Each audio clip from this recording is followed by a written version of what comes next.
ஒன்று குறிப்பேடு அதிகாரம் 22. அப்பொழுது தாவீது, கடவுளாகிய ஆண்டவரின் கோவில் இங்கே இருக்கும், இஸ்ரவேலர் பலியிடும் எரிபலி பீடமும் இங்கேயே இருக்கும் என்றார். கோவில் கட்டுவதற்கான ஏற்பாடுகள். தாவீது இஸ்ரேல் நாட்டில் வாழ்ந்து வந்த அந்நியரை கூட்டி வரச் செய்தார். கடவுளின் கோவிலை கட்டுவதற்காக செதுக்கப்பட்ட கற்களை தயார் செய்வதற்கென்று கல் தச்சரை அவர் நியமித்தார். தாவீது வாயில்களின் கதவுகளுக்கு தேவையான ஆணிகளுக்கும் கீழ் முளைகளுக்குமான ஏராளமான இரும்பையும் அளவிட இயலா வெண்கலத்தையும் தயார் செய்தார்.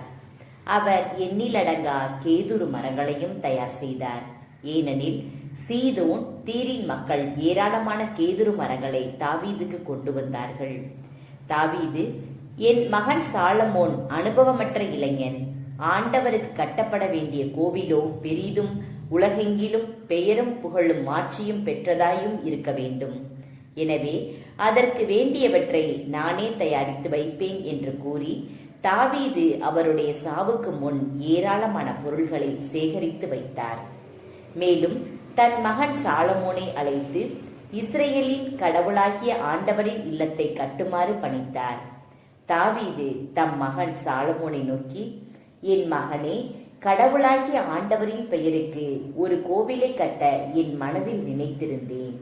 மாறாக ஆண்டவர் என்னோடு பேசி, நீ மிகுதியான குருதியை சிந்தினாய், பெரும் போர்களை நடத்தினாய்.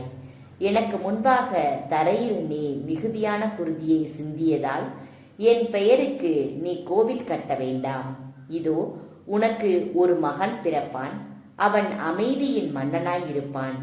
சுற்றிலும் உள்ள அவனுடைய பகைவரிடமிருந்து அவனுக்கு அமைதியை அருள்வேன். எனவே அவனுடைய பெயர் சாலமோன் எனப்படும். அவனுடைய வாழ்நாள்களில் இஸ்ரேலுக்கு நிறைவாழ்வும் அமைதியும் அருள்வேன். அவன் என் பெயருக்கு கோவில் கட்டுவான். அவன் எனக்கு மகனாயிருப்பான், நான் அவனுக்கு தந்தையாயிருப்பேன். இஸ்ரேலில் அவன் அரச அரியணையை என்றென்றும் நிலைநாட்டுவேன் என்றார். இப்போதும் என் மகனே, ஆண்டவர் உன்னோடு இருப்பாராக. அவர் உன்னை குறித்து கூறியபடியே உன் கடவுளாகிய ஆண்டவரின் இல்லத்தை நீ கட்டி முடிப்பதில் வெற்றி பெறுவாயாக. உன் கடவுளாகிய ஆண்டவரின் திருச்சட்டத்தை கடைபிடித்து இஸ்ரேலை ஆள்வதற்கு வேண்டிய அறிவையும் விவேகத்தையும் ஆண்டவர் உனக்கு தந்தருள்வாராக. ஆண்டவர் மோசேயின் மூலம் இஸ்ரேலுக்கு கட்டளையிட்ட நியமங்களையும் நீதி நெறிகளையும் கடைபிடித்து அதன்படி செய்தால் நீ வளம் பெறுவாய், திடம் கொள்வாய். உறுதியாயிரு, அஞ்சாதே, கலங்காதே. இதோ எலியேன் ஆண்டவரின் இல்லத்திற்காக 4000 டன் பொன்னும் 40,000 டன் வெள்ளியும் எடை மதிப்பிட இயலா வெண்கலமும் இரும்பும் ஏராளமாக சேகரித்துள்ளேன். மரங்களும் கற்களும் தயார் செய்து வைத்துள்ளேன். நீ இன்னும் அதிகமாய் சேகரிப்பாய்.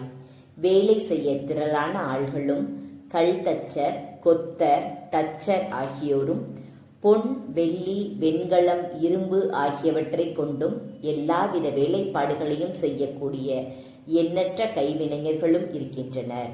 எழு, செயல்படு, ஆண்டவர் உன்னோடு இருப்பாராக என்றார். மேலும் தம் மகன் சாலமோனுக்கு உதவி செய்யும்படி இஸ்ரேலின் தலைவர்கள் அனைவருக்கும் தாவீது கட்டளையிட்டு கூறியது, உங்கள் கடவுளாகிய ஆண்டவர் உங்களோடு இருந்து எத்திக்கிலும் உங்களுக்கு அமைதியை தந்துள்ளார் அல்லவா? உலகின் வாழ்வோரை என் கையில் ஒப்படைத்துள்ளார். ஆண்டவருக்கு முன்பாகவும் அவர் தம் மக்களுக்கு முன்பாகவும் உலக நாடுகள் அடக்கி வைக்கப்பட்டுள்ளன. இப்போது உங்கள் இதயத்தாலும் உங்கள் உள்ளத்தாலும் உங்கள் கடவுளாகிய ஆண்டவரை நாடுங்கள். நீங்கள் சென்று ஆண்டவரின் திருத்தலத்தை எழுப்புங்கள். ஆண்டவரின் பெயருக்கென எழுப்பப்படும் கோவிலுக்கு ஆண்டவரின் உடன்படிக்கை பேழையும் கடவுளின் எல்லா புனித கலன்களும் கொண்டு வரப்படட்டும்.